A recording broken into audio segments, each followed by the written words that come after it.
நான் சேலத்துலேருந்து பிரியா பேசுகிறேன். வாசகசாலையுடைய 100 கதைகள் வரிசையில் வந்து நம்ம சிறுகதையாடல் குழு மூலமாக இன்றைக்கி நம்ம வாசித்தது கவிதைக்காரன் இளங்கோ அவர்கள் எழுதிய கூண்டுன்ற கதையை தான் நம்ம இன்றைக்கி படித்தோம். ஆல்ரெடி கதை எல்லாருமே படிச்சிருப்போம். அதனால் நான் கதை டீட்டெயிலாக சொல்ல வரல. இந்த கதையில் ஆன்லைனில் சொன்னோன்னா ஒரு டிவோர்ஸ் ஆன ஒரு பொண்ணு வேறு வீட்டுக்கு மாறணுன்னாலும் கஷ்டமாக இருக்குது, வீடு கிடைக்க மாட்டேங்குது. லைஃப்பில் அந்த மாதிரி ஒவ்வொரு இடத்துலையுமே அவளுடைய இதை பற்றி கேரக்டரை பற்றிலாம் கொஸ்டின் வர மாதிரி இருக்குது. அது இது என்ன சொல்கிறது, தனியாக இருக்கியா, அது சினிமா ஃபீல்டில் இருக்கியா அப்படின்னு சொல்லிட்டு வீடு தரத்துக்கு யோசிக்கிறதோ இல்லை சகஜமாக பேசுகிறதோ அந்த மாதிரி யாரும் இல்லாதனால அவள் ஒரு தனிமையில் இருக்க மாதிரியான ஒரு கேரக்டரு. அவளுக்கு வேறு ஒரு வீட்டுக்கு வீடு மாதிரி போகிறப்ப அவங்க ஒரு ஃபோட்டோ பார்க்குறா அந்த புது வீட்டில். அதில் இருக்கிற ஒரு ஆணும் ஒரு சின்ன பொண்ணும், அந்த சின்ன பெண் குழந்தையும் வந்து ரொம்ப மலர்ந்து இருக்கிற மாதிரி ரொம்ப சிரித்து நல்லா போஸ் கொடுத்துருக்கிறதா இவளுக்கு அதை பார்த்தோன்னே ரொம்ப பிடிச்சிருது. அப்படியே நினச்சிக்கிற அவங்க பொண்ணு அவ கூட பழகிறது, ஒரு விருப்பம் இல்லாமல் ஃபோட்டோ கூட போஸ்ட் தரது, அந்த மாதிரி. அதாவது இந்த அளவுக்கு நமக்கு அந்யோன்யமாக இல்லையே அப்படின்ற மாதிரி யோசிச்சுக்கிறேன். அது ரீசெண்டாக அவங்க ஹஸ்பண்ட் கல்யாணம் பண்ணி ரீசெண்ட்டாக அவனோட தான் டிவோர்ஸ் ஆகிருக்கும். அவங்க பொண்ணு வந்து யமுனா, அவங்க வந்து ஃபுல்லாகவே அப்பா பொண்ணாகவே மாறிட்டா அப்படின்ற மாதிரி அது ஃபுல்லாகவே நம்ம கதையில் படிச்சிருப்போம். அப்படி இருக்கப்ப அந்த ஃபோட்டோவில் இருந்தவன் தான் ஆப்போசிட் வீட்டில் இருக்கான். அவன் காலிங் பெல் எழுத்துறான், இவ பேசுகிறா. அப்புறம் தான் ஸ்ட்ரைக் ஆகுது, எங்கேயோ பார்த்துருக்கமேன்றப்ப அந்த ஃபோட்டோவை கொண்டு வந்து கொடுக்குறா. அந்த மாதிரி அவங்களுக்குள்ள கான்வர்சேஷன்லாம் போகுது. ரொம்ப நல்லா இருந்தது கதை. அவனுடைய இதை பற்றி சொல்கிறா, அவனுடைய பற்றி தான் அவன் சொல்லிட்டு இருப்பான். இவ பெருசாக அவன்கிட்ட எதுவும் சொல்கிறதில்ல. ஆனால் அவனை பேசி பழகிறதெல்லாம் பார்க்குறப்ப ஒரு நம்பிக்கைக்குரியவனா பரவாயில்லையா இவனுக்கு தோணுது. அப்போ கடைசியாக காஃபி குடிச்சிட்டு அந்த பக்கம் ஒரு ரூமில் யாரோ இருக்க மாதிரி இருக்குன்னு போய் பார்க்குறப்ப அங்கே ஒரு பால்கனியில் ஒரு ஊஞ்சல் இருக்குது. ஊஞ்சல் இவளுக்கு அதை பார்க்கவும் ரொம்ப பிடிச்சி அதில் உட்காரலாமான்னு கேட்டு அதில் உட்காந்து ஆடுறது, அதில் லயிச்சு போகிறது, இதெல்லாம் வந்து எனக்கு இது ரொம்ப பிடிச்சிருந்தது. அது ஒரு லைன் எழுதியிருந்தது, அதை அப்படியே வாசிக்கிறேன். இன்னும் கூட உயரே உயரே என மேகங்களையும் ஊடுருவி கடந்து போக ஒரு லிஃப்ட், ஒரு தளம், ஒரு பால்கனி இருந்தால் நன்றாக இருக்குமோ என முதல் முறையாக அவளுக்கு தோன்றியது. அதாவது அந்த ஹைட் பத்தில் இன்னும் கூட ஹைட்டு எவ்வளோ மேகத்தை தொடுறளவு கூட இன்னும் பெருசாக மேலே ஒரு லிஃப்ட்டோ ஒரு ஏதோ பால்கனி ஏதாவது இருந்து அந்தளவுக்கு இருந்து அங்கே போய் இருந்து இந்த மாதிரி உட்காந்து விளாண்டா நல்லாயிருக்குமோ அப்படின்ற மாதிரி, கொஞ்சம் விளாட்றது நல்லாயிருக்குமோன்ற மாதிரி ஃபீல் பண்ணுற மாதிரி அப்படியே முடிச்சிருப்பாங்க. அது கதையை என்ன சொல்ல வருது, என்ன அந்த கூண்டுன்ற தலைப்புக்கு ஏற்றது என்ன அதுன்றதெல்லாம் நிறைய குழுவில் டிஸ்கஸ் பண்ணுவாங்க. நான் ரொம்ப அதை பற்றி போகல. எனக்கு இது ஒரு நார்மல் கதை தான், பெருசாக இதை சொல்கிறதுல என்னென்னா அதில் கடைசி அந்த ஊஞ்சலில் முடிக்கிறது ரொம்ப கவிதையாக இருந்ததுன்னு சொல்லுவேன். நான் கூட லாஸ்ட் வீக் ஒரு ஊஞ்சலை பற்றின ஒரு கட்டுரை ஒன்று எழுதியிருந்தேன். அதில் வந்து நாடோடி தென்றல் படத்தில் ஒரு ஆல் தி டைம்ன்ற ஒரு சாங்கில் இன்னும் உயிரை பறந்து மேலே பறந்து ஒரு இது வரும்.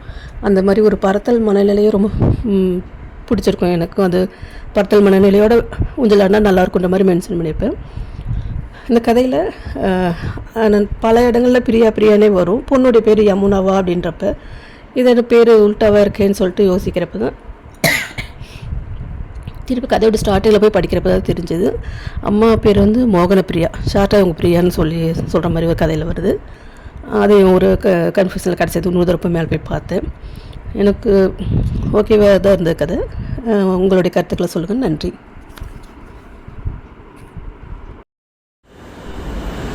நண்பர்களுக்கு வணக்கம். நான் சுப்பராயன் பாலு. வாசகசாலை இன்றைக்கி 8ஆம் ஆண்டு துவக்கத்தில் இருக்காங்க.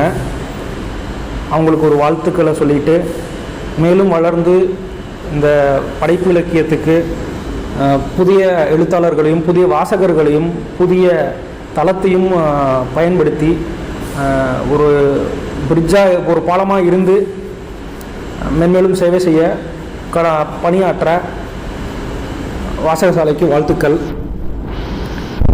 வாசகசாலை 100வது இதில் வெளிவந்த சிறுகதைகள் ஒன்றா படிச்சுட்ருக்கோம்.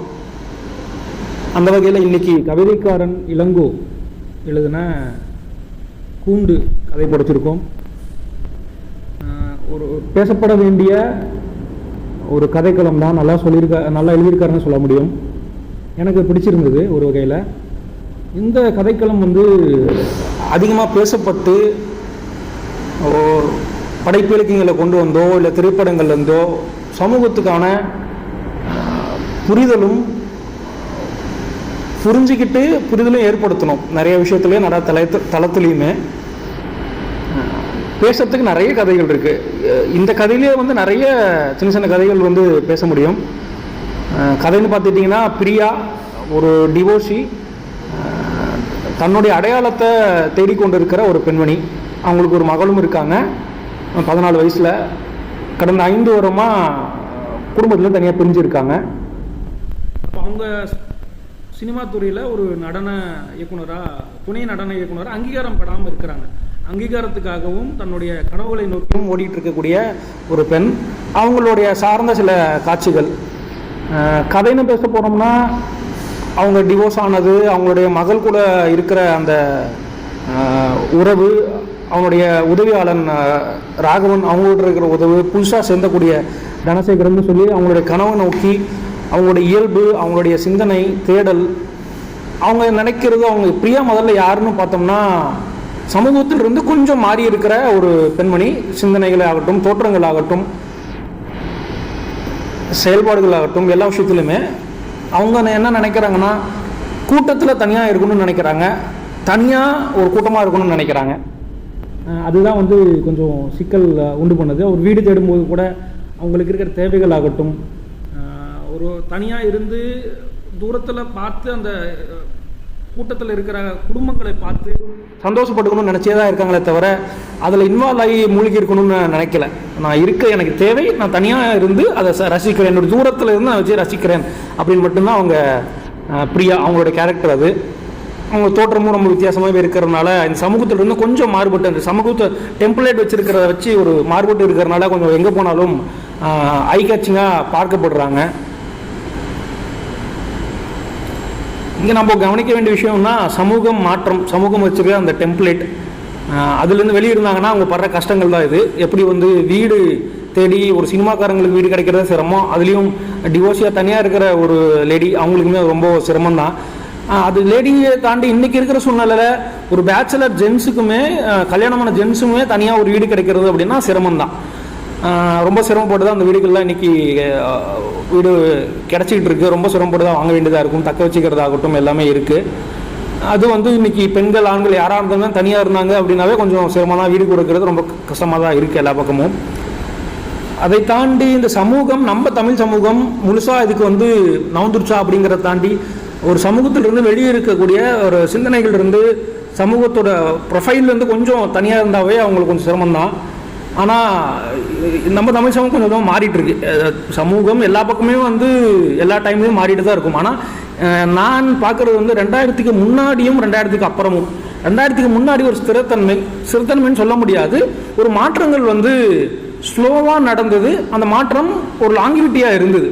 ஆனால் இன்றைக்கி இந்த 2000க்கு அப்புறமா இந்த தகவல் தொழில்நுட்ப அவசர கதியில் அந்த மாற்றம் உடனே நடக்கிறது தான் ஒரு பெரிய இஷ்யூவாக இருக்குது.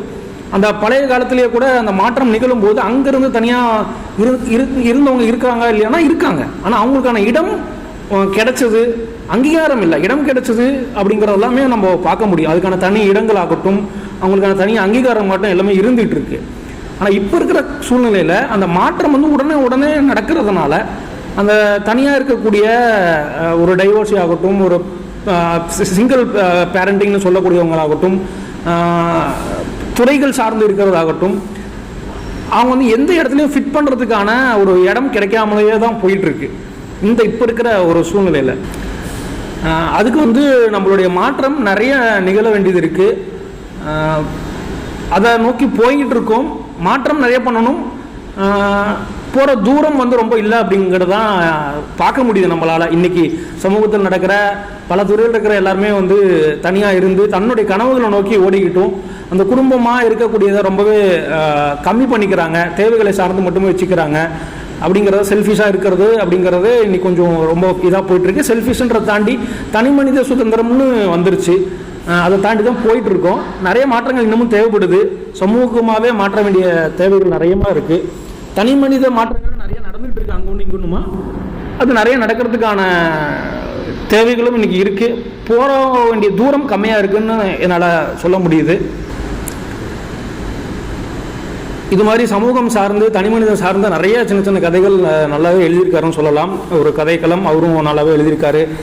எப்படி வந்து அவர் மெட்ரோவில் அவங்க போகும்போது அந்த பயணம் அவர் சொல்கிற அந்த விதங்களாகட்டும், அப்புறமா அந்த வீடு தேடி அலைகிற அந்த புரோக்கர்ஸோட கான்வர்சேஷன் ஆகட்டும், அந்த பையனோட இருக்கிற அந்த ராகவன் அவங்க பையனோட இருக்கிற அந்த ஒரு மெல்லிய நுட்பமாக சொல்லியிருக்கிற அந்த நட்பு வட்டமாகட்டும், அப்புறம் புதுசாக இருக்கக்கூடிய தனசேகர் அவர் கிடைச்ச நட்புக்குள்ளே அவங்க இது பண்ணுறதாகட்டும், அந்த புது வீட்டுக்குள்ளே இருக்கிற அந்த ஒரு காட்சிப்படுத்தல் விதம் எழுதுகிற எழுத்தாளர் விதமாகட்டும், இதெல்லாமே வந்து ரொம்ப ரசிக்கும்படியாகவே இருந்தது. அப்புறமா இதில் ஃப்ளான்னு பார்க்கும்போது எனக்கு தோணுன ஒரு விஷயம், இவங்க டைவர்ஸ் ஆனதுக்கான ரீசன் ரொம்ப ஸ்ட்ராங்காக இல்லையா அப்படிங்கிறது எனக்கு தெரியல. அந்த பெண்ணுமே வந்து அவங்களோட பெண் யமுனாவுமே வந்து அவங்க அப்பாவோட போயிடுறாங்க அப்படிங்கிறது ஓகே. இது வந்து ஒரு காட்சியாக வச்சுருக்காங்க. கோர்ட்டில் வந்து நான் அழுது பிழிஞ்சு எல்லாம் இது பண்ணாலுமே வசைபாடாகட்டும், தப்பான குற்றங்களாகட்டும், இது மாதிரி குற்றம் சாட்டப்பட்டதாகட்டும், இதெல்லாம் வந்து சொல்லியிருக்காங்க. ஆனால் அந்த ரீசன் வந்து கொஞ்சம் ஸ்ட்ராங்காக பண்ணியிருந்தோம்னா இன்னும் வந்து அந்த பிரியாவோட அந்த கேரக்டரை வந்து இன்னும் ஸ்ட்ராங் பண்ணியிருக்க முடியுமோ அப்படிங்கிறது என்னுடைய புரிதலில் இந்த கதைக்கு ஒரு ஃப்ளாவாக ஜஸ்ட் நான் எடுத்துக்கிறேன். அனைவருக்கும் வணக்கம். எனது பேர் தங்கம். இன்று வாசகசாலையின் 8ஆம் ஆண்டு விழா. அவர்களுக்கு எனது வாழ்த்துக்கள். இன்று நாம் பார்த்து கொண்டிருக்கக்கூடிய சிறுகதை கூண்டு. இந்த கதையை முறை நான் படித்த உடனே எனக்கு ஒரு சிந்தனையும் தோன்றலை. ஒரு என்னமோ யதார்த்த வாழ்க்கையில் எழுதின மாதிரி இருந்துச்சு. அதனால் திரும்ப ஒருக்கா வாசித்து பார்ப்போம் அப்படின்னு சொல்லி வாசித்த பிறகு தான் அந்த கூண்டுங்கிறதுக்கான அர்த்தத்தை பார்த்தேன்.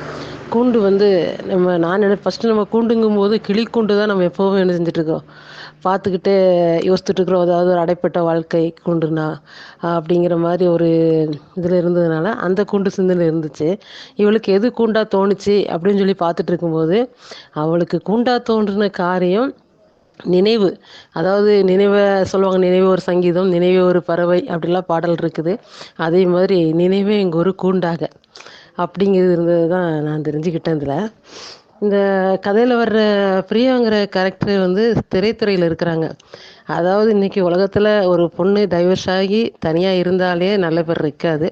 அவங்க திரைத்துறையில் இருக்கிறாங்க. இதில் அவங்க இருக்கிறது துணை நடன இயக்குனர்.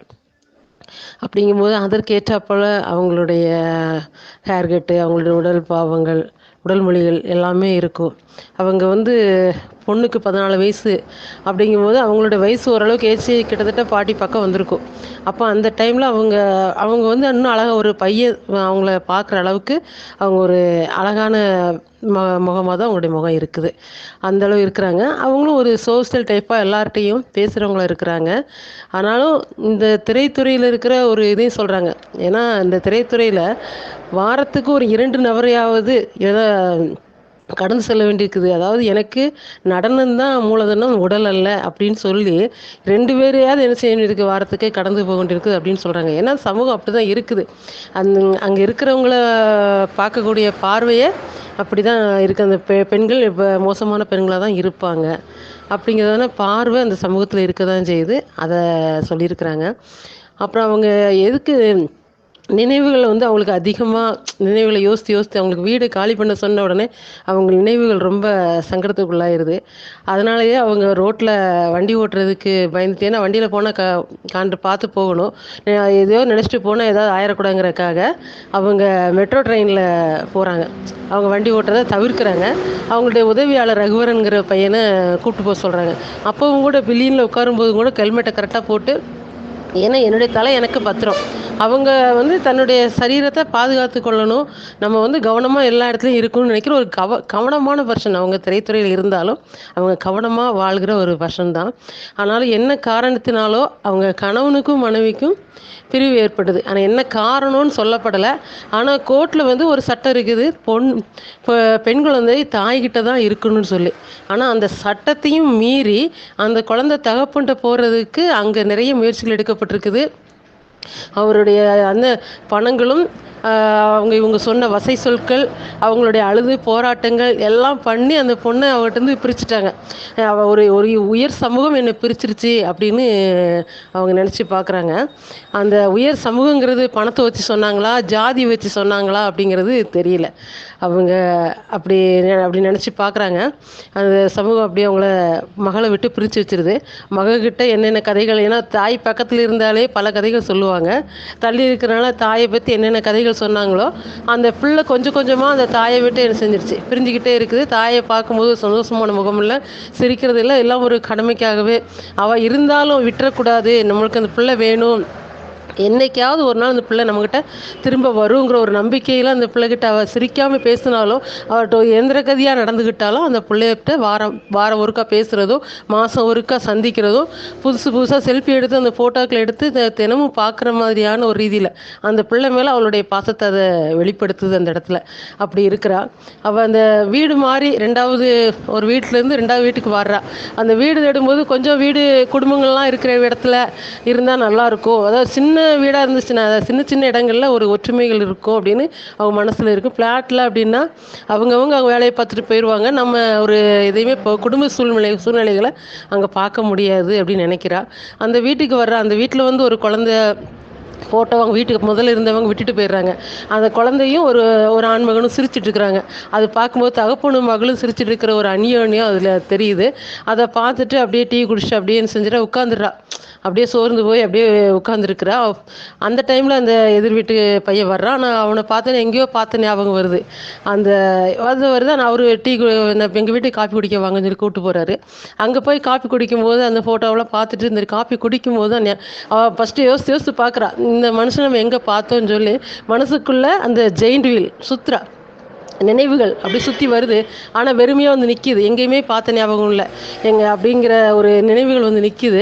அப்புறம் திருப்பி அவள் காப்பி குடிச்சிட்டு இருக்க அது திடீர்னு ஞாபகம், அந்த ஃபோட்டோவில் இருந்த மனுஷன் இவர் தானே. ஏன்னா அந்த ஃபோட்டோவில் அவர் தாடி வச்சுருந்தாரு, இப்போ தாடியில் சேவ் பண்ணியிருக்கிறார். அப்போ அந்த வித்தியாசத்தை அவளால் டக்குன்னு புரிஞ்சுக்கல முடியலன்னா புதுசாக அப்போ தான் பார்க்குற மனுஷன்.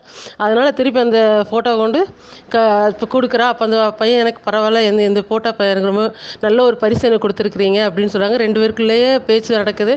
அவனும் ஒரு நல்ல மனுஷனாக தான் இருக்கிறான் அப்படிங்கிறது தெரியுது அவனுக்கு. ஆனால் அப்புறம் அந்த வீட்டில் டக்குன்னு பின்னாடி திரும்பி பார்க்குற ஒரு ஊஞ்சல் ஆடுது. அந்த ஊஞ்சலில் போய் அதுவும் ஒரு கூண்டு ஊஞ்சல், அதாவது நம்ம மூங்கில் சேர் ஊஞ்சல் சொல்லுவாங்க, அந்த ஒத்த ஊஞ்சல். அந்த ஊஞ்சல் வந்து பால்கனியில் போட்டு அதில் உட்காந்து அப்படியே டீ குடிக்கும்போது அந்த உலகத்தை பார்க்கும்போது அங்கேருந்து அந்த மாடியிலேருந்து கீழே உள்ள இதை பார்க்கும்போது மனுஷர்கள்லாம் பூச்சியாக தெரியவும் அப்படியே கண்ணை மூடி அப்படியே மேலே அதே இது லிஃப்ட்டு பால்கனி ஊஞ்சல் அப்படியே மேலே இருந்தால் எப்படி இருக்கும் அப்படிங்கிற ஒரு கற்பனையில் அப்படியே உட்காந்துட்டு அப்படியே கண்ணை மூடும்போது அவளுக்குள்ள அந்த ரெயின் செயின் வீலில் வரக்கூடிய குண்டுகளில் ஒவ்வொருத்தருமா அவனுடைய கணவன் ரிஷி, யமுனா, ரகுவரன், இந்த தனசேகர் இவங்கெல்லாம் என்ன செய்கிறாங்க, அப்படியே அவங்களுக்குள்ள சுற்றுறாங்க. அவளே ஜெயிண்ட் வீலாக இருக்கிறா, அவளை சுற்றுறாங்க அப்படிங்கிற மாதிரி கதையை முடிச்சிருக்காங்க. இந்த கதையில் என்ன மாரல் இருக்குது அப்படிங்கிறத என்னால் கண்டுபிடிக்க முடியல. ஆனால் இது மாரல் சொல்கிற கதையாக இருக்காதுன்னு நினைக்கிறேன். யதார்த்தத்தை, இந்த உலகம் இப்படி இருக்குது அப்படிங்கிற ஒரு யதார்த்தத்தை சொல்கிற கதையாக இருக்குதுன்னு நான் நினைக்கிறேன். எல்லாருக்கும் நன்றி. இன்றைக்கி திரு கவிதைக்காரன் இளங்கோ அவர்களுடைய கூண்டு சிறுகதை எடுத்திருக்கோம். கவிதைக்காரன் இளங்கோ சென்னையை சார்ந்தவர். இது வந்து இங்கே என்ன டீட்டெயில் கொடுத்துருக்கோ அதை நான் பார்த்து படிக்கிறேங்க. அது எதாவது தவறாக இருந்துன்னா சொல்லுங்கள். இவர் வந்து திரைத்தொழில்நுட்பத்தில் சினிமாட்டோகிராஃபி அதில் வந்து டிப்ளமா படிச்சிருக்காரு. உதவி ஒளிப்பதிவாளராக பணிபுரிந்தவர். 2019 கனையாழி கலை இலக்கிய திங்களிதழில் துணை ஆசிரியராக பணியாற்றி கொண்டிருக்கிறார் அப்படின்னு டீட்டெயில் இருக்குது. கூடவே script consultant and pure cinema அமைப்பு நடத்துகிற அகாடமி ஃபார் அசிஸ்டன்ட் டைரக்டர்ஸ், அதில் வந்து சினிமாவில் இலக்கியத்தின் பங்கு என்கிற தலைப்பில் சினிமாவை கற்கும் மாணவர்களுக்கு ஒரு ஒர்க் ஷாப் ஒன்று நடத்தி கொடுத்துருக்காரு. ஸோ அந்த ஒரு ப்ராஜெக்ட் பண்ணியிருக்காரு. முக்கியமான விஷயம், பேசு பொருளாக சிறுகதைகளை அணுகுவது எப்படி அப்படிங்கிற தலைப்பில் வாசகசாலை ஏற்பாடு செய்த ஒரு முழு நாள் பயிலரங்க நடத்தியிருக்காரு. இப்போ அவருடைய கதையே பேசு பொருளாக எடுத்துருக்குறோம். இன்றைக்கி நாம் அதை சரியாக தான் அணுகியிருக்கோமா அப்படிங்கிறத கேட்டுட்டு அவர் சொல்லலாம். ஸோ அவருடைய படைப்புகள் என்னென்னன்னும் நிறைய விவரங்கள் இருக்குது. கவிதைகள், சிறுகதை தொகுப்புகள், ஒரு நாவல், அப்புறம் ஒரு திரைமொழி பார்வை பாகம் 1ங்கிற ஒரு கட்டுரை தொகுப்பு, அது மாதிரி 3 கவிதை தொகுப்புகள், 2 சிறுகதை தொகுப்பு, நாவல், கட்டுரை தொகுப்பு, இதெல்லாம் வந்து வெளியிட்டிருக்காரு இவர். ஸோ கதைக்குள்ளே போகிறோம். நம்ம இந்த பொண்ணு தேடுறது வந்து கூடா கூண்டா, முதல்ல அதை தெளிவுபடுத்திக்குவோம். அவள் கூடு தங்கறதுக்கு உண்டான இடத்துக்கு பேர் என்னங்க? வீடு. அதாவது அதை ஒரு பறவை பார்வையில் எடுத்துக்கிட்டோன்னாலும் அதுக்கு பேர் கூடு, கூண்டு இல்லை. கூண்டுனா என்னன்னா நம்மளை உள்ளே வச்சு மற்றவங்க பார்க்குற பார்வை. ஆக்சுவலாக அவளுக்கு அதுதான் நடக்குது. அதனால் கதையோட பேர் அந்த மாதிரி இருக்கலாம் அப்படின்னு தோணுச்சு. மோகப்பிரியா வந்து இந்த தொழிலில் இருக்கிறத வந்து முதல்ல அவங்களே டவுனாக நினைக்கிறாங்க. என்னென்னா சொசைட்டி அணுகிற விதத்தில் டவுனாக நினைக்கிறாங்க. அவங்க செய்கிற தொழிலை அவங்களே குறைச்சி நினைக்கல. அதை மற்றவங்க பார்க்குற பார்வை கண்டிப்பாக தப்பாக தான் இருக்குங்கிற உணர்வு முதல்ல அடிப்படையாக அவங்களுக்குள்ளேயே இருக்குது. அப்படி வச்சு தான் அவங்க மற்றவங்கள அணுகிறாங்க, அவங்கள மற்றவங்க அணுகிறாங்க. இப்போது இவங்களுக்கு மட்டும் இல்லை, நான் இன்னும் சில ஃபீல்டு சொல்கிறேன். இவங்க ஒரு விஷயம் சொல்லியிருக்காங்க இல்லையா, ஒரு மாதத்தில் வந்து 2 பேராவது தப்பான பார்வையோடு நம்மளை இருப்பாங்க, அப்ரோச் பண்ணுவாங்க, அவங்கள கடந்து தான் போக வேண்டி இருக்குது அப்படின்னு சொல்கிறாங்க. இது எந்த துறையில் இல்லை, எல்லா இடத்துலையும் இது இருக்குது. இப்போ ஆண்களுக்கும் இது நடக்குது. இன்றைக்கி இருக்கிற நிலமையில் நடக்குது. அதாவது யாரையும் குற்றம் சொல்லலை. இன்றைக்கி வந்து ஆண் பெண்கிற வேறுபாடு குறைஞ்சிக்கிட்டே வருது. அதில் வந்து ஒருத்தர் அப்ரோச் பண்ணுறதுல வந்து கண்டிப்பாக ஒரு மாற்றம் வந்து நேர்மறை எதிர்மறை 2 விதமாகவும் இருக்குது அப்படின்னு நினைக்கிறேன். இப்போ இவங்கள போல் வேலை பார்க்குறதுல இதுக்கு முன்னாடி சினிமாவை ஒரு பக்கமாக வலது பக்கம் நகர்த்தி வைங்க, இடது பக்கம் நம்ம பார்வை கொடுத்தோன்னா, ஒரு நர்ஸ் எடுத்துக்கோங்க, ஒரு போலீஸில் பெண்ணாக இருக்கிறவங்கள எடுத்துக்கோங்க, ஒரு ஃபிசியோதெரபிஸ்ட் எடுத்துக்கோங்க. இந்த மாதிரி ஒரு எக்ஸாம்பிளுக்கு ஒரு 3 சொல்லியிருக்கேன். இந்த ஃபீல்டில் இருக்கிறவங்களுக்கும் ஒரு தப்பான பார்வை கண்டிப்பாக அவங்க மேலே இருக்குது. அவங்கள பற்றி சொல்லும் பொழுது அவ்வளோ ஈஸி கோயிங்காக அவங்கள பற்றி யாரும் பேசுறது கிடையாது. இது ரொம்ப வருத்தப்படக்கூடிய விஷயம், இது வருத்தப்பட வேண்டிய விஷயம். அது மாதிரி தான் இருக்குது. ஸோ சினிமா துறையில் இருக்கிற பெண்களை மட்டும் அந்த பார்வையில் பார்க்கறது கிடையாது. அங்கே என்ன அப்படின்னா, ஆக்சஸ் ஜாஸ்தி, எதையும் செய்கிறதுக்கு உண்டான தைரியம் வந்து அவங்களுக்கு இருக்கும் அப்படின்னு சொல்கிறாங்க. இன்றைக்கி நம்ம குழுவில் ஒருத்தர் பேசினதில் வந்து அவங்க கொஞ்சம் சோஷியல் டைப்பாக இருப்பாங்க அப்படிங்கிற வார்த்தையை யூஸ் பண்ணாங்க. அதனால் நான் அவங்க எல்லாருக்கிட்டேயும் கேட்டேன், சோஷியல் டைப்னால் என்ன புரிஞ்சிட்ருக்கீங்க நீங்கள்? அந்த வார்த்தையை நாம் வந்து ஒரே அர்த்தத்தோடு எல்லோரும் உபயோகப்படுத்துறதில்ல. அதனால தான் இண்டிவிஜுவல் ஒப்பீனியன் நான் கேட்டேன். எல்லோரும் ஒன்று சொல்லியிருக்கீங்க.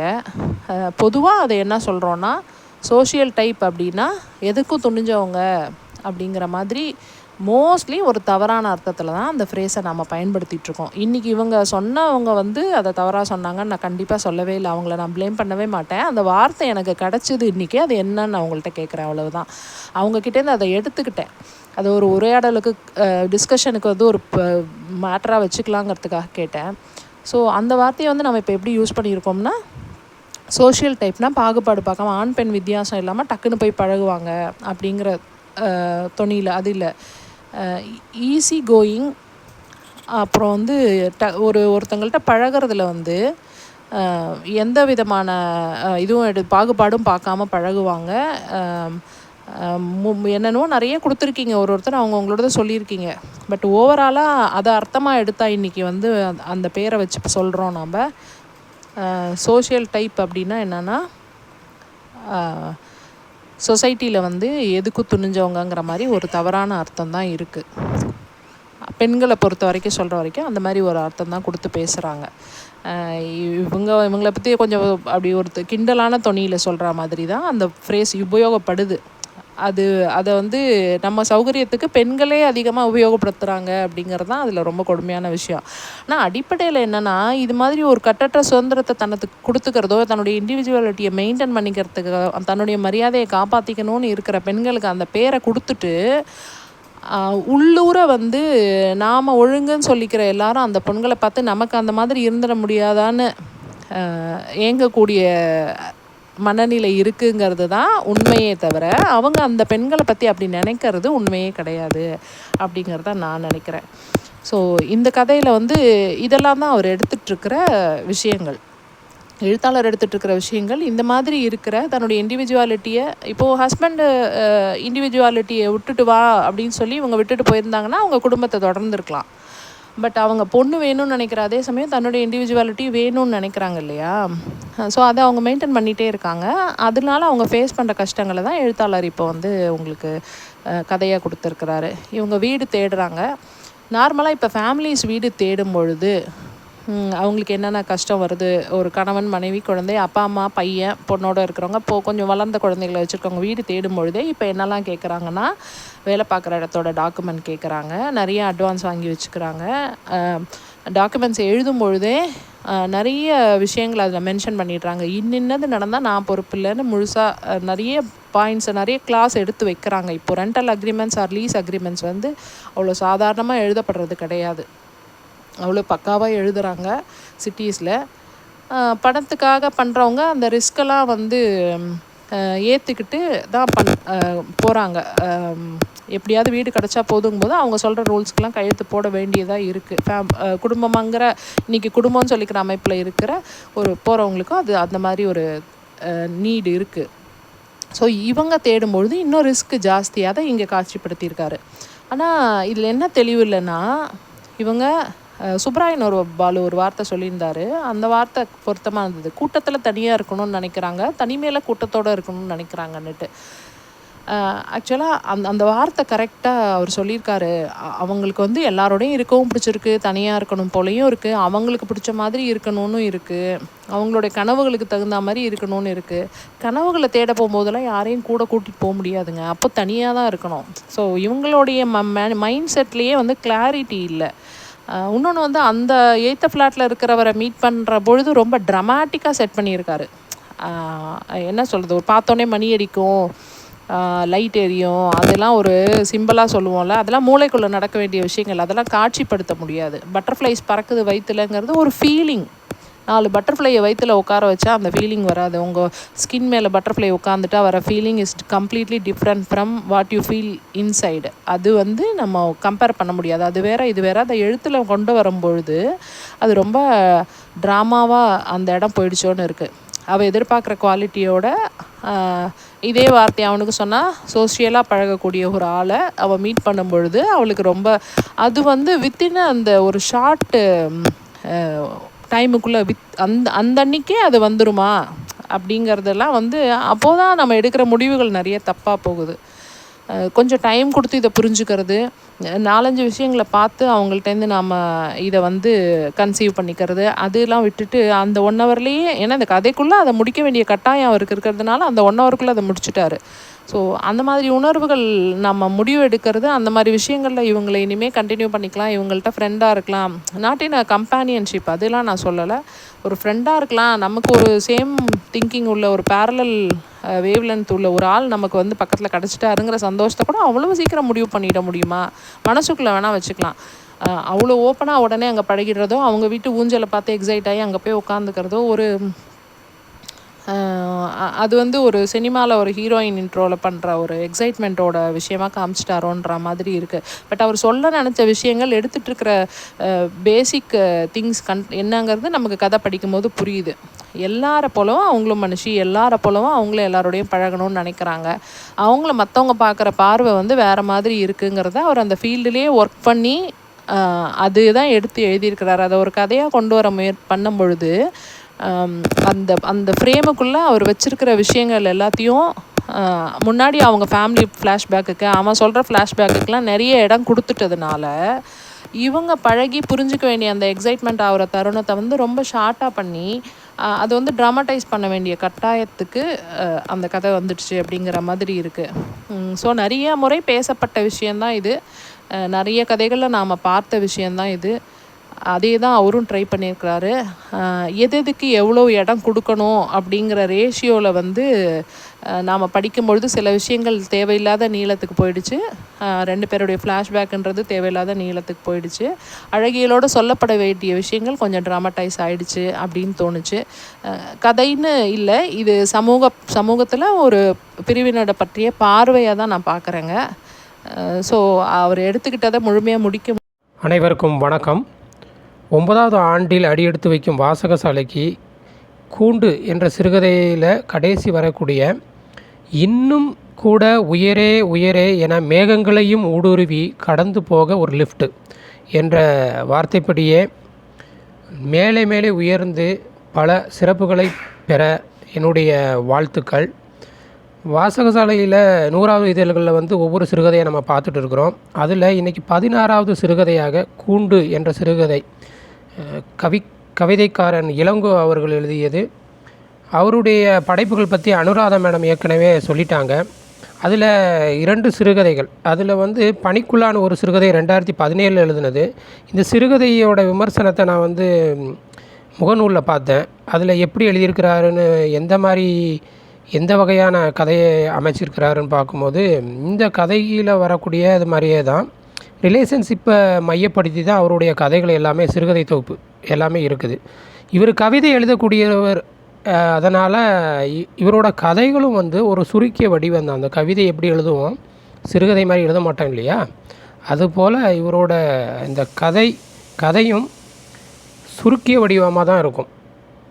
இளங்கோ அவர்கள் சென்னை அப்படிங்கிறதுனால சென்னையை சுற்றி நடக்கக்கூடிய அந்த நிகழ்வுகளை மையப்படுத்தி எழுதியிருக்கிறாரோ அப்படின்னு தோணுது. அப்போ சென்னைன்னு பார்க்கும்போது இவரோட கதைகளில், இந்த கதையில் ரிலேஷன்ஷிப் முக்கியமாக கல்யாணம் முடியுது.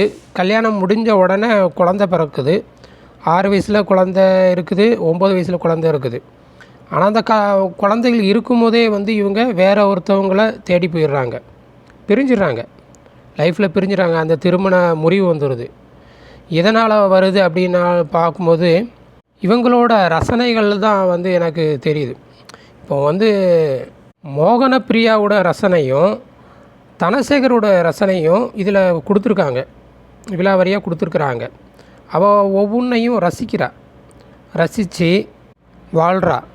அவள் வீடு ஓனர் வீட்டை காலி பண்ண சொல்லும்போது அவளுடைய அந்த வீடு புதுசாக வீடு பார்க்குறதுக்கு அவள் ஒரு டிஸ்கிரிப்ஷன் கொடுக்குறா. இந்த மாதிரி தான் வேணும் அப்படின்னு சொல்லி அவள் சொல்கிறா. அவளோட அசிஸ்டண்ட் தம்பி ரகுவரன் கூட பைக்கில் போகும்போது கூட அவள் ஒரு சொல்கிறா இல்லையா, புல்லட்டை வச்சுக்கிட்டு மல்லு கட்டுற, மைலேஜ் வேறு கம்மியாக தருது அப்படின்னு சொல்லி தூக்கி போட்டுரு அப்படின்னு சொல்லி சொல்கிறா. இதை வச்சு பார்க்கும்போது இவ லைஃப்பில் அவளுக்கு பிடிக்கலை. யமுனாவோட அப்பா அவரோட வாழ்கிறது இவருக்கு பிடிக்கலை அப்படிங்கிறதுனால உடனே பிரிஞ்சிட்டாங்க. பிரியும் போது இவங்க நினைக்கல எதையுமே. பிரிஞ்ச பின்னாடி தான் இவளுக்கு அந்த தவிப்பு, அந்த ஏக்கம்லாம் வருது. யமுனா மேலே யமுனாவை பார்க்கணுமே, குழந்தை மேலே. இது அந்த ட்ரெயினில் அவள் போகும்போது கூட அப்பா அம்மா குழந்தைய பார்த்துட்ருப்பாங்க. அப்பா அம்மா செல்லை பார்த்துட்ருப்பாங்க, குழந்தை தனியாக இவளை பார்த்துட்டு இருக்கும். அவங்களுக்கு குழந்தை இருக்குது, அவங்க பார்க்கல. இவளுக்கு குழந்தைய விட்டு பிரிஞ்சிருக்கிறா, யமுனா விட்டு பிரிஞ்சிருக்கிறா.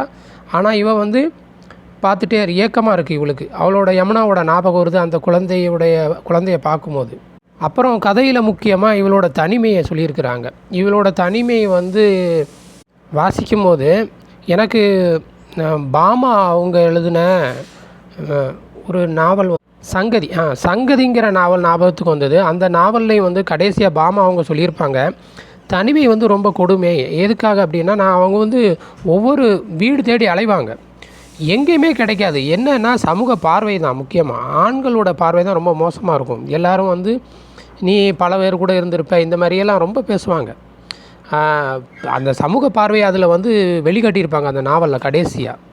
ஏன் சமூக பார்வை தனியாக இருக்கிற பெண்களுக்கு இப்படி இருக்குதுன்னு. அதே மாதிரி தான் இங்கேயும் இவங்களுக்கு வீடு கிடைக்கிறதே இல்லை. இதே தான் சமூகத்தில் எடுத்துக்கிட்டாலும் இதே தான். தனியாக பெண்கள் இருந்தாலே அது அவங்க மற்றவங்களுடைய பார்வை, அந்த சமூக பார்வை, ஆண்களுடைய பார்வையாக இருக்கட்டும், பெண்களுடைய பார்வையும் கூட தனியாக ஒரு மாதிரி தான் பேசுவாங்க இல்லையா.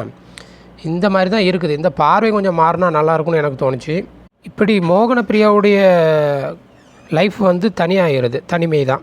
அதேமாதிரி அந்த பக்கம் பார்க்கும்போது தனசேகர் அவரோட லைஃபு, அவரும் வர்ஷா விட்டு பிரிஞ்சிருக்கிறாரு. யமுனாவை விட்டு அம்மா பிரிஞ்சிருக்குது, இங்கே வர்ஷா விட்டு அப்பா பிரிஞ்சிருக்காரு. ஆக 2 பேருடைய அந்த தவிப்புகளும் கதையில் பார்க்க முடியுது. தவிப்புகளுக்கு காரணமும் அவங்க தானே, அவங்க தானே சுயமாக முடிவு எடுத்துக்கிட்டாங்க, ஏன் பிரிஞ்சுக்கிட்டாங்க. கதையில் இவங்களோட லைஃபு ஒரு பக்கம் பிரிவு, பின்ன தனிமை, இப்படி ஒரு சலிப்பை ஏற்படுத்தினாலும் இன்னொரு பக்கம் வந்து அவர் கவிதை எழுதுறதுங்கிறதுனால ரொம்ப ரசித்து சில இடங்கள் நான் வாசித்தேன். அதில் முக்கியமாக வந்து அந்த ரயிலில் சந்திக்கக்கூடிய ட்ரெயின் சந்திப்பு, அதாவது ட்ரெயினில் உட்காந்து ரசிச்சுக்கிட்டே வரும்போது உட்காந்துருக்கிற அந்த அழகை வந்து நல்ல அழகாக எழுதியிருக்கிறார் இவர். கோல்டன் ப்ரௌன் அந்த தலை கூந்தலை சொல்கிறாரு. அதுவும் வந்து ஒரு சைடு ஹேர்ஃபோன் போட்டு ஒரு சைடு தொங்க விட்ருக்குறா. ரயில் நெளிந்து திரும்புவதெல்லாம் கூந்தலும் மென்மையாக அசைந்தது. இப்படியெல்லாம் ஒரு பொண்ணு உட்காந்துருந்தா அப்படின்னா எதிர்த்தாப்பில் உட்காடுறவன், அதான் அந்த பையன் வந்து சைட் அடிக்கிறான் இல்லையா, அந்த பையன் வந்து எப்படி சைட் அடிக்காமல் இருப்பான், யார் தான் சைட் அடிக்காமல் இருப்பா இந்த மாதிரிலாம் உட்காந்துருந்தா. அதுவும் அவன் படிச்சுட்ருக்கிற அந்த 50 ஷேட்ஸ் ஆஃப் கிரே இந்த புத்தகத்தை தலையில் வச்சுட்டு அவன் பார்த்துட்ருக்கான். அப்படின்னு அந்த புத்தகம் வந்து இது கதையில் ஏதாவது ஒன்றி போமான்னு சொல்லி காலையில் பாரதி அவங்கக்கிட்ட கேட்டிருந்தேன். அவங்க இல்லை, அதுக்கும் இதுக்கும் சம்மந்தம் இல்லை அப்படின்னு சொல்லியிருந்தாங்க. ரசிக்கக்கூடிய பகுதிகளில் அந்த காற்றின் படபடப்பு, அந்த ஆட்டோ வந்து ஓவர்டேக் பண்ணுறது, அந்த பானிபூரி குடங்கள், இதெல்லாம் வந்து ரொம்ப ரசிக்கும்படியாக எழுதியிருக்கிறாரு. நான் ரசித்து வாசிக்க முடியுது. கடைசியில் நிறைய பேர் சொல்லியிருப்பீங்க ஊஞ்சல், அது முக்கியமாக கண்டிப்பாக ரசிக்க வேண்டிய இடமா தான் இருக்குது கடைசி. அடுத்து அந்த மெமரிஸோட லேயர்ஸில் உறைஞ்சி போகிற தருணங்களே அப்படின்னு சொல்லி வரக்கூடிய அந்த லைன் எல்லாமே, பிரபஞ்ச அன்பளிப்பு அப்படிங்கிற அந்த வரிகள் எல்லாமே ரொம்ப ரசிக்க முடிஞ்சது. கவிதை எழுதுறதுனால நல்லா ரசித்தே எழுதியிருக்கிறாரு. நம்மளும் ரசிக்கும்படியாக தான் இருக்குது. வெயிலும் வெக்கை காற்றும், பின்ன காற்றை குத்தினான், நெஞ்சுக்குள் துருப்பிடித்த உலகம், அந்த காப்பி சாப்பிட்ற அழகு, இதெல்லாமே கூடுதல் அழகு கதைக்கு. தொடர்ந்து ரிலேஷன்ஷிப்பு இதை பற்றிய கதைகள் கொஞ்சம் அதிகமாக, இந்த 15 கதைகள்லே ஒரு சில கதைகள் நம்ம பார்த்துட்டே வர்றதுனால இந்த சமூகம் வந்து ஏதோ வேறு கோட்டில் பயணிக்குதோ, வேறு திசை நோக்கி போகுதோ அப்படின்னு தோணுது. ஏன்னா இவங்க அமைக்கிற கதைகள்லாம் அப்படி தான் இருக்குது. இந்த கதையும் அதே மாதிரி தான். இது வந்து ஒரு நடைமுறை கதையாகவே எனக்கு தோணுது. சென்னையில் நடந்துகிட்ருக்கக்கூடியது தான் இவர் வந்து கதை மூலமாக வெளிப்படுத்தியிருக்கிறாரோ அப்படின்னு தோணுது. அப்போ சமூகம் வந்து ஒரு மோசமான நிலையை நோக்கி பயணிக்குதோ அப்படின்னு ஒரு ஐயப்பாடு இந்த கதையை படிக்கும்போது எனக்கு இருந்தது. அதுவும் வந்து மேரேஜ் பண்ணிக்கிறாங்க, குழந்தை பெற்றுட்டு அந்த குழந்தைகளோட எதிர்காலம் என்ன, வர்ஷாவுடைய எதிர்காலம் என்ன, யமுனாவுடைய எதிர்காலம் என்ன, நமக்கு அது ஒரு கேள்விக்குறியாக தான் இந்த கதையில் இருக்குது. அந்த பக்கம் தனசேகர் வந்து அந்த ட்ரக்ஸு, அது வந்து நான் ட்ரக்ஸில் அவர் இருந்தாலும் அதை நான் எடுத்துக்கிறேன், ஆனால் கண்ட்ரோலாக இருப்பேன் அப்படின்லாம் சொல்கிறாரு. ஆனால் அதெல்லாம் வந்து ட்ரக்ஸு எடுத்துகிட்டு ஒரு லைஃப்பில் வந்து கண்ட்ரோலாக இருக்க முடியுமா அப்படிங்கிற கேள்வியெல்லாம் நம்ம நிறைய படங்கள் கூட பார்த்துருக்குறோம், இல்லை ரியல் லைஃப்பில் கூட நிறைய பேர் பார்த்துருப்பீங்க. கதையோட தொடக்கத்தில் மோகனப்பிரியா அந்த டிஸ்கிரிப்ஷன் சொல்கிறாங்க இல்லையா, அதுபோல் அது அவளோட அந்த தனிமையை போக்கி, அந்த டிஸ்கிரிப்ஷனுக்கு ஏற்ற மாதிரி அந்த வெறுமையை போக்கி, அவளோட தவிப்பை போக்கி, ஒரு இறுதியில் வந்து தனசேகரோட அந்த டிஸ்கிரிப்ஷனுக்கு ஏற்ற மாதிரி அவளுக்கு அந்த கனவு உலகத்தில் இருக்கக்கூடிய அந்த ஆசைகள், ரசனைகள் எல்லாமே வந்து கதையில் ஒரு முடிவு கிடைச்சது. அது மகிழ்ச்சியாக இருந்தாலும் ஒரு பக்கம் இந்த உறவு முறைகளை பற்றி பார்க்கும்போது ஒரு சலிப்பும் ஒரு வேதனையும் தான். இன்னொரு பக்கம் அந்த ரசனைகள், கவிதை நடையில் எழுதியிருக்கிற இந்த கதை கொஞ்சம் ரசிக்கும்படியாக இருக்குது. அனைவருக்கும் இரவு வணக்கம். இன்றைய சிறுகதை கூண்டு. இந்த கதை வந்து எப்பொழுதும் போல் இப்போ கொஞ்ச நாளாகவே ஒரு நல்ல ஸ்டோரிஸ் வந்துக்கிட்டே தான் இருக்குது, ஒரு ஃபீல் குட் ஸ்டோரிஸ் வந்துக்கிட்டே இருக்குது. அதன் வரிசையில் வந்து இன்றைக்கும் ஒரு நல்ல ஸ்டோரி தான். ஒரு சின்ன விஷயத்தை தான் எடுத்துகிட்டு பேசியிருக்காங்க. ஒரு பெண்ணோட தனிப்பட்ட வாழ்க்கை. கணவனை பிரிந்து இருக்கும் எந்த பெண்ணாக இருந்தாலும் இந்த சமூகம் சொல்லும் ஒரே வார்த்தை, நீ கொஞ்சம் அட்ஜஸ்ட் பண்ணிட்டு போயிருக்கலாம், நீ கொஞ்சம் பொறுத்து போயிருக்கலாம் அப்படிங்கிறது தான். அந்த கேள்வி கணைகளை வந்து ஆணிடம் எந்த சமூகமும் முன்வைக்கிறதே கிடையாது. நீ கொஞ்சம் அட்ஜஸ்ட் பண்ணிட்டு போயிருக்கலான்னு ஒரு ஆணை பார்த்து இந்த சமூகம் சொல்கிறதே இல்லை. நீ கொஞ்சம் பொறுத்து போயிருக்கலான்னு ஒரு பெண்ணை பார்த்து தான் இந்த சமூகம் சொல்லும். அந்த குற்றச்சாட்டை முழுக்க, அந்த பிரிவுக்கு காரணத்தை முழுக்க, அந்த பழியை முழுக்க பெண் மேலே தான் சுமத்தும். இன்னும் குறிப்பாக சொல்லப்போனால் தனியாக இருக்கக்கூடிய பெண்ணுக்கு வந்து நிறைய சவால்கள் இருக்கும். என்னுடன் பணிபுரியும் ஒரு நபர் ஒருத்தர் சொன்னார், அவர் ஒரு டிவோர்ஸ்க்கு அப்ளை பண்ணியிருந்தார். அப்போ சொன்னார், கிட்டத்தட்ட 10 வருடங்களுக்கு மேலே பிரிந்திருந்து டிவோர்ஸ்க்கு அப்ளை பண்ணப்போ திரும்ப அவங்க வரேன்னு சொல்கிறப்ப, நீங்கள் ஏன் சார் அவங்க தான் வரேன்னு சொல்கிறாங்களே, நீங்கள் ஏன் டிவோர்ஸ்க்கு அப்ளை பண்ணீங்கன்னு. 10 வருடமாக நான் அனுபவித்த அவமானத்தை வந்து அவங்களால திரும்ப கொடுக்க முடியுமா? எத்தனை கேள்விகள், எத்தனை பதில்கள், எல்லாத்துக்கும் நான் பதில் சொல்லியிருக்கேன். எவ்வளோ அவமானப்பட்டிருப்பேன், எத்தனை கேள்வி கேட்டிருப்பாங்க என்ன, எல்லா இடத்துலையும் நான் அசிங்கப்பட்ட தலை குனிஞ்சு நல்லது கெட்டது எல்லா இடத்துலையும் நான் நின்னேன் அப்படின்னு ஒரு தடவை சொன்னார்.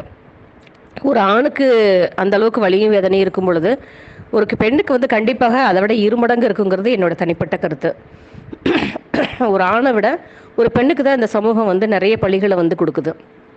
அப்படிங்கிறப்ப பிரியாங்கிற ஒரு கேரக்டர் நிச்சயமாக அவளோட வாழ்க்கையில் நிறைய அவமானங்களை வந்து சந்திச்சிருப்பாள். இன்னொன்று என்ன அப்படின்னா, திரைத்துறையில் வந்து நிறைய அட்ஜஸ்ட்மெண்ட் அப்படின்னா நம்ம நிறைய கேள்விப்பட்டோம். அந்த மீட்டூ புகார்கள் எல்லாம் அங்கேருந்து நிறைய கிளம்புது. அப்படிங்கிறனால அவளுக்கு நிறைய சிரமங்கள், தொல்லைகள் இருந்திருக்கக்கூடும். இதை நான் எதை கம்பேர் பண்ணிட்டேன்னா, அவ்வை சண்முகி படம், இதை படிக்கும்போது எனக்கு அந்த ஞாபகம் வந்தது, அவ்வை சண்முகி படம் ஞாபகம் வந்தது. ஏன்னா துணை நடன இயக்குனராக கமல் இருப்பார், ஒரு பெரிய இடத்து பொண்ணாக மீனா இருப்பாங்க. பட் குழந்தை வந்து அந்த பெரிய இடத்து பொண்ணான மீனா கிட்ட போயிடும், இவங்க கிட்ட கொடுத்தா குழந்தை வீணாக போயிடும் அப்படிங்கிற மாதிரி. அதாவது கிட்டத்தட்ட இதே கருத்து தான் வந்து கோர்ட்டில் விவாகரத்தான சமயம் குழந்தைய இவங்களால வாங்கிக்க முடியலங்கிறதுக்கான காரணமாக பிரியா சொல்லியிருக்கிறது தான். நிறைய கருத்து முரண்பாடுகளை வச்சு குழந்தைய வந்து அவங்க வாங்கிக்கிட்டாங்க. கிட்டத்தட்ட குழந்தை வந்து அவங்க சைட்லேயே வளர ஆரம்பிச்சிருச்சு, அவரோட பொண்ணாவே வளர ஆரம்பிச்சிருச்சு அப்படின்னு சொல்லும் பொழுதெல்லாம் பிரியாவுடைய தனிமையை நினச்சி எனக்கு ரொம்ப வருத்தமாக இருந்தது. சரி, எவ்வளோ கஷ்டம், ஒரு பெண்ணு தனியாக இருக்கிறதுங்கிறது எவ்வளோ கஷ்டங்கிறது அது இருக்கிறவங்களுக்கு கண்டிப்பாக தெரியும் அதோடைய கஷ்டம். ஆனால் எந்த சூழ்நிலையிலையும் அந்த தம்பி மாதிரி ஒரு நல்ல ஒரு அசிஸ்டண்ட் ரகுவரன் மாதிரி ஒரு கேரக்டர் கூட இருக்கிறது கொஞ்சம் ஆசுவாசமாக இருந்தது. டக்குன்னு அவளை பிக்கப் பண்ணி அவளுக்கு ஏதாவது ஒன்றுனா அங்கே பார்த்துக்கிறதுக்காவது யாராவது இருக்காங்க, டக்குன்னு அவளுக்கு ஏதாவது ஒரு பிரச்சனைனா வந்து நிற்கிறதுக்கு ஒரு பர்சன் இருக்காங்க அப்படிங்கிறதே ஒரு ஆறுதலான விஷயமா இருந்தது. அந்த சின்ன ஹக்கு கூட ஒரு டீசெண்டாக, அது ஒரு மாதிரி பாசமாக தான் எனக்கு ஃபீல் ஆச்சு. ஒரு ஹக்குமே வந்து அவனுக்கு ஒரு உந்துதல் கொடுக்குற மாதிரி, நாளைக்கு ஒர்க் இருக்குது நீ போய் முடி அப்படிங்கிற மாதிரி. அடுத்ததாக அப்பார்ட்மெண்ட்டை காலி பண்ணி இன்னொரு புது அப்பார்ட்மெண்ட்டுக்கு வரும்பொழுது அந்த ஆப்போசிட்டில் வர டைரக்டர் அந்த ரிலேஷன்ஷிப் வந்து இன்னும் வளர்ந்து பின்னாடி ஒரு பாசிட்டிவான ஒரு முடிவுக்கு வரும் அப்படிங்கிற மாதிரி நம்மக்கிட்ட அந்த முடிவை விட்டுட்டாங்களா என்னன்னு தெரியல. இந்த கூண்டுன்னு அவங்க சொல்லியிருக்கிறது என்னென்னா, அவங்க வாழ்கிற அந்த வாழ்க்கை, இந்த வீடு கேட்கும் பொழுது அவங்க பால்கனி இருக்கணும் அப்படின்னு கேட்டுக்கிட்டே இருப்பாங்க. இவரோட பால்கனியில் வந்து அந்த ஊஞ்சல் இருக்கிறது வந்து அவங்களுக்கு ஏதோ ஒரு பெரிய ரிலீஃபாக இருக்கும். அந்த இடத்துல போய் அந்த ஊஞ்சலில் உட்காந்த உடனே அப்படியே சொர்க்கத்தில் உட்காந்துருக்க மாதிரி ஒரு ஃபீல் ஆகும். அதுக்கடுத்து வந்து அவருக்கு ஒரு பின்னால் வந்து ஒரு நல்ல ஒரு துணை கிடைக்க போகிறாங்க. ஃப்யூச்சரில் அந்த பர்சன் வந்து அந்த டைரக்டர் வந்து ஒரு நல்ல பர்சனாக இருக்கலாம். அவரை பற்றின எல்லா உண்மைகளையுமே அவர் வந்து ஃபஸ்ட்டு மீட்லேயே வந்து பிரியா கிட்ட சொல்லிடுறாரு. நான் இப்படி தான், எனக்கு நான் ஒரு மாதிரி அப்செட்டாக இருந்தேன் அப்படின்னா நான் ஜாயிண்ட் அடிப்பேன் அப்படிங்கிறதெல்லாம் வந்து ஓப்பனாகவே சொல்லிடுறாரு. அதெல்லாம் யாருமே தன்னுடைய போதை பழக்கத்தை வந்து டக்குன்னு யார்கிட்டையுமே யாரும் சொல்ல மாட்டாங்க. பட் அதை கூட அவர் வந்து அந்த இடத்துல சொல்லிடுறாரு, நான் ஜாயிண்ட் அடிப்பேன் அப்படிங்கிறதெல்லாம் சொல்லும் பொழுது ஒரு மாதிரி அவளுக்கே ஒரு மாதிரி ஷாக் ஆகுது. அப்பயே சிலர் எழுந்து ஓடிடாதீங்க, முழுசாக கேளுங்கன்னு சொல்லிட்டு அவர் நிறைய சொல்கிறாரு. அவருக்கும் அந்த ஏற்று வீட்டில் இருந்த அந்த குழந்தைக்குமான ஒரு அழகான நட்பு, இந்த மாதிரி ஒரு பர்சன்கிட்ட நேச்சுரலாகவே நம்மளும் நம்ம குழந்தைய வந்து பழக விட மாட்டோம், அதுதான் இயல்பு. அதனால் அந்த பேரண்ட் மேலே எனக்கு எந்த கோபமுமே வரல. ஒரு போதைப்பொருள் ஏஜென்ட் வந்து அந்த வீட்டுக்கு வரப்போக இருக்கிறப்போ அவர்கிட்ட இவர் பழகிறாருன்னு தெரியுறப்போ நம்ம ஒரு சின்ன குழந்தை வந்து அவங்கள நம்பி நம்ம அவங்க வீட்டுக்கு அனுப்ப மாட்டோம், அவங்களோட பழக விட மாட்டோம், அவங்களையும் நம்ம வீட்டுக்குள்ளே விட மாட்டோங்கிறதா யதார்த்தம். நடைமுறைங்கிறது அதுதான். ட்ரமாட்டிக்காக நம்ம நிறைய பேசலாம், கற்பனையாக கவிதையாக 1000 பேசலாம். பட் நிஜ வாழ்க்கைன்னு வரும்போது அதுதான் உண்மை. நம்ம குழந்தைய அவங்கக்கிட்ட பேச விட மாட்டோம், பழக விட மாட்டோம். அதை தான் அந்த பேரண்ட்டும் செஞ்சுட்டு அந்த இடத்த விட்டு அவங்க காலி பண்ணி போயிடுறாங்க. அவங்கள வந்து டிஸ்டர்ப் பண்ணக்கூடாதுங்கிறதுக்காகவே அந்த இடத்துக்கு வராமல் இருந்துட்டு திருப்பி அது ஒரு மாதிரி டீசெண்டாக நான் ஃபீல் பண்ணேன். அவங்கள எதுக்கு நம்ம டிஸ்டர்ப் பண்ணணும், நம்ம இருக்கிறது அவங்க ரொம்ப இடைஞ்சலாக ஃபீல் நினைக்கிறாங்க அப்படிங்கிறப்ப நம்ம கொஞ்சம் ஒதுங்கி இருக்கலாம் அப்படின்னு ஒதுங்கி இருந்துட்டு அவங்க காலி பண்ணி போனதுக்கப்புறம் அந்த வீட்டுக்கு வர்றது அதெல்லாம் எனக்கு ரொம்ப பிடிச்சிருந்தது. பின்னாளில் பிரியாவுக்கு ஒரு நல்ல துணையாக கூட அவர் மாறக்கூடும் அப்படிங்கிற மாதிரி ஒரு ஹோப் கொடுக்குற மாதிரியான ஒரு முடிச்சோடு அந்த இடத்துல வந்து நமக்கு கதையை ஃபினிஷ் பண்ணி கொடுக்குறாங்க. அதுவே நமக்கு ஒரு மாதிரி ஃபீல் குட்டாக இருந்தது. பிரியாவுக்கு ஒரு ஃப்யூச்சரில் ஒரு நல்ல ஒரு துணை கிடச்சிட்டாங்க, அவங்க எப்படியும் பொழைச்சிப்பாங்க, நல்லா இருப்பாங்க அப்படிங்கிற மாதிரி ஒரு ஃபீலோட முடிச்சிருந்தது எனக்கு ரொம்ப பிடிச்சிருந்தது. நான் அப்படி தான் நினைக்கிறேன். மற்றபடி இது ஒரு நல்ல ஒரு ஃபீல் குட் ஸ்டோரி. நன்றி. அனைவருக்கும் வணக்கம். கூண்டு கவிதைக்காரன் இளங்கோ என்பவர் எழுதிய கதை. இந்த சிறுகதை வந்து ரொம்ப நல்லா இருக்குது, வாசிப்பதற்கு ரொம்ப தொய்வில்லாமல் நல்லா போகுது. அது மாதிரி அந்த பேர் கூண்டுங்கிற பேர் கூட அந்த கதையோட நல்ல ரிலேட்டடாக இருக்கிற மாதிரி தான் எனக்கு தோணுது. Characterisation very good. மோகனப்பிரியா, அந்த தனசேகர் அவங்கள பற்றி சொல்லியிருக்கிறதும் நல்லாயிருக்கு. அப்புறம் கதை ஓட்டம்னு பார்த்தீங்கன்னா நல்ல டிஸ்கிரிப்டிவாக இருக்குது. அந்த பிரியா வந்து மெட்ரோவில் போகிறப்ப அது இருக்கட்டும், அப்புறம் பைக்கில் போகிறப்ப, அப்புறம் அவர் ஃப்ரெண்டு வீட்டுக்கு, தன்னுடைய நண்பர் வீட்டுக்கு போய் அந்த வீட்டை பார்க்குறப்ப அதனுடைய அந்த காட்சிப்படுத்துதல்லாம் வந்து நல்ல டிஸ்கிரிப்டிவாக நல்லா அழகாக எழுதியிருக்கிறார். அடுத்து கதைக்கு வந்தோன்னு சொன்னால், இந்த பிரியா அப்படிங்கிறவங்க வந்து ஒரு நடன கலைஞர். நடனத்தின் மேலே ஒரு ஆசை இருக்கு, ஒரு நல்ல ஒரு ஈர்ப்பு இருக்கக்கூடிய ஒருவர். எதனால் பெரிய வசதியான வீட்டில் கல்யாணம் பண்ணி போனாங்கங்கிறத பற்றி பெருசாக ஒன்றும் கொடுக்கல. பட்டு வசதி படைத்த ஒரு வீட்டில் போய் திருமணம் முடித்து இருக்கிறாங்க. பட் 10 ஆண்டுகளுக்கு மேலே அவங்களால அதை புல்லான் பண்ணி கொண்டு போக முடியலை. ஏன்னா அதாவது 10 ஆண்டுகளுக்குள்ளேயே டைவர்ஸ் வாங்கிடுறாங்க.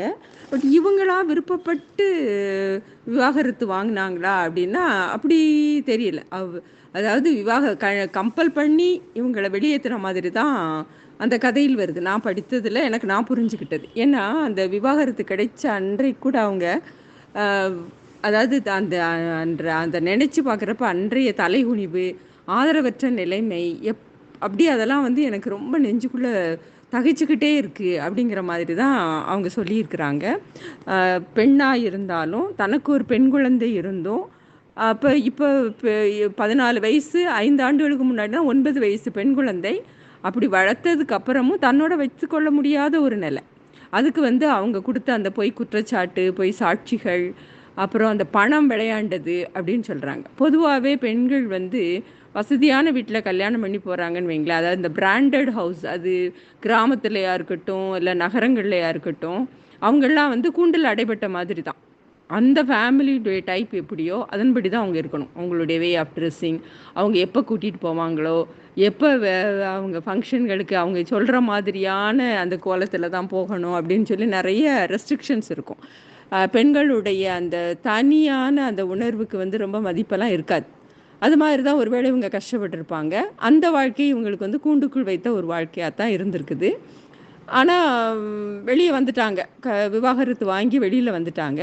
வந்ததுக்கப்புறம் வந்து இவங்களுடைய இயல்பு எப்படி அப்படின்னா, ரொம்ப சாஃப்ட் நேச்சர்டு, ரொம்ப மென்மையாக எல்லாரோடையும் சேர்ந்து கலந்து பேசி சிரித்து இருக்கணும் அப்படின்னு நினைக்கக்கூடிய ஒரு பண்புடையவங்களாக இருக்கிறாங்க. பட் அதுவுமே இந்த சொசைட்டி வந்து அவங்களுக்கு கொடுக்க தவறிடுது. கேட்டட் கம்யூனிட்டியே வேண்டாம், சாதாரணமான ஒரு ஃப்ளாட் போதும், ஒரு 4-5 குடித்தனங்களுக்கு நடுவில் நான் இருக்கணும், எல்லாருடைய அந்த அவங்களுடைய அந்த பேச்சுக்கள், அவங்க சிரிப்பு எல்லாத்துலேயும் நானும் பங்கெடுத்துக்கிடணும், அப்படியாவது என்னுடைய தனிமையை வந்து தொலைச்சிடணும் அப்படின்னு நினைக்குது இந்த பொண்ணு. பட் அதுக்கும் இந்த சொசைட்டி வந்து இடம் கொடுக்கல. சினிமாக்காரங்க, தனியான பொண்ணு, தனியாக இருக்கக்கூடிய பொண்ணு, டிவோர்ஸி அப்படிங்கிற காரணத்தால் இவங்க எதிர்பார்க்குற இடங்கள்ல எல்லாம் இவங்களுக்கு வீடு கிடைக்காம போயிடுது. திரும்பவும் கேட்டட் கம்யூனிட்டிக்கே போயிடுறாங்க. அதுவும் அந்த சமுதாயம் வந்து எப்படி நம்மளை ஒரு தனி மனிதனை ஒரு கூண்டில் தள்ளுது அப்படிங்கிற மாதிரி தான் நான் ஃபீல் பண்ணுறேன். அடுத்து பார்த்திங்கன்னா, அது அந்த பெண்ணினுடைய அந்த மன உணர்வுகளை சொல்லியிருக்கிற விதெல்லாம் ரொம்ப சாதாரணமாக ஒரு உண்மையான ஒரு வார்த்தைகளாக இருந்தது. அது ரொம்ப பிடிச்சிருந்தது. ஒரு டிவோர்ஸி பொண்ணு தனியாக விட்டுட்டு அதாவது தனியாக அப்பா கூட இருக்கிறா, நான் முதல்ல அம்மா கூட இருக்கணும்னு ரொம்ப அழுது புரண்டாலும் அப்புறம் அப்படியே சகஜமாகி தன்னை விட்டு பிரிஞ்சு போகிறது எவ்வளோ வருத்தம், அதை விட்டு கொடுக்கக்கூடாதுங்கிறதுக்காக ஒரு தாயினுடைய போராட்டம், அதெல்லாம் நாம் ஃபீல் பண்ணுற மாதிரி தான் இருந்தது கதையில். வேறு சொல்லணுன்னா, அந்த தனசேகர் மோகனப்பிரியாவுடைய மீட்டிங், ஃபஸ்ட்டு மீட்டிங்லேயே இவ்வளோ பேசுவாங்களா அப்படிங்கிறது எனக்கு தெரியல. பட்டு ரொம்ப நல்லா இருந்தது. அவங்களுடைய அந்த இன்ட்ரோ வந்து நல்லா, அந்த ஒருத்தருக்கு ஒருத்தர் அறிமுகப்படுத்திக்கிறது, அப்புறம் ஒரு காஃபிக்கு கூப்பிடுறது, அப்புறம் பேசுகிறப்ப அந்த அவருமே வந்து தனசேகருங்கிறவர், அவரும் ஒரு அசிஸ்டன்ட் டைரக்டராக இருந்தாலும் அவரும் எப்படி ஒரு தன்னை சுற்றி ஒரு கூண்டை வச்சுக்கிறாரு அப்படிங்கிற மாதிரி தான் நான் ஃபீல் பண்ணேன். ஏன்னா அந்த கூண்டு அப்படிங்கிற வார்த்தை வந்து எங்கெங்கெல்லாம் விளையாடுது அப்படின்னா அந்த அவருடைய வாழ்க்கையிலையும் தான். ஏன்னா அவர் ஒரு சிங்கிள், தனியாக இருக்கிறாரு. தனியாக இருக்கிறவங்களையே வந்து இந்த சொசைட்டி பார்க்குற கண்ணோட்டம் கொஞ்சம் வித்தியாசமாக தான் இருக்கும். அப்படியும் தாண்டி ஒரு எதிர்த்த வீட்டில் இருக்கிற அந்த சின்ன குழந்தையோட நல்லா பேசுகிறாரு. அது மாதிரி ஒரு ட்ரக்ஸ் கடத்துறதை பற்றி ஒரு டாக்குமெண்ட்ரி எடுக்கிறாரு. அதனால் வந்த அந்த கனெக்ஷன் ஓப்பனாகவே சொல்கிறாரு. எனக்கு ரொம்ப டிப்ரெஸ்டாக இருக்கிறப்ப நான் ட்ரக் எடுத்துக்கிடுவேன் அப்படின்னு சொல்கிறாரு. அது தெரியாத வரைக்கும் தன்னுடைய குழந்தைய வந்து ஃப்ரீயாக பழக விட்டவங்க, அவர் வந்து ஒரு ட்ரக்ஸ் எடுத்துக்கிறாரு அப்படிங்கிற தெரிஞ்ச உடனேயும் குழந்தைய வந்து கூட பேசுகிறதுக்கு கூட அலோவ் பண்ண மாட்டேங்கிறாங்க. அதுவும் இதை வந்து இது எப்படி எடுத்துக்கிறது? இது வந்து பேரண்ட்ஸ் வந்து பிள்ளைங்க மேலே காட்டக்கூடிய அன்பா அப்படிதான் நான் நினைக்கிறேன். ஒரு அன்பா அவங்க வந்து வேணான்னு சொல்கிறாங்க. அதை இவர் கரெக்ட் சென்ஸில் எடுத்துக்கிறாரு. அதுக்காக வாதாடலை, போராடலை, தன்னுடைய பக்கத்து நியாயத்தை எடுத்து சொல்லலை. பட் ஒதுங்கிறார். வெரி டீசெண்டாக, ரொம்ப நீட்டாக ஒதுங்கிறார். அதாவது அவங்க வந்து எனக்கு இங்கேருந்து விலகி போகணும்னு நினைக்கிறாங்க. உடனே அவங்க போகட்டுங்கிறதுக்காக ஒரு ஸ்பேஸ் கொடுத்து நான் இங்கே வராமே இருந்தேன். அந்த மாதிரியான அந்த உணர்வுகள்லாம் வந்து ரொம்ப நல்லா மதிக்கக்கூடியதாக இருந்தது. அதுவுமே நல்லா இருந்தது. இந்த பிரியா இவங்க 2 பேர் பேசிக்கிறது, 2 பேருக்கு ஒருத்தருக்கு ஒருத்தர் வந்து அந்த அவங்களுடைய அந்த குணங்கள் பிடித்து போகிறது, 2 பேருமே தனியாக தான் இருக்கிறாங்க அப்படின்னு உடனேவும் ஒரு சின்ன ஈர்ப்பு வர்றது வந்து சகஜம்தான். அது பின்னாடி காதல் ஆகுமா, அதாகுமா, இதாகுமாங்கிறதெல்லாம் வந்து கிடையாது. அதை பற்றி வந்து ஆசிரியர் சொல்லவும் இல்லை. பட் அந்த மீட்டிங் வெரி குட், நைஸ், நல்லா இருந்தது. ஓவராலாக இந்த கதை வாசிக்கிறதுக்கும் ரொம்ப நல்லா இருந்தது. ஆசிரியருக்கு பாராட்டுக்கள். நன்றி.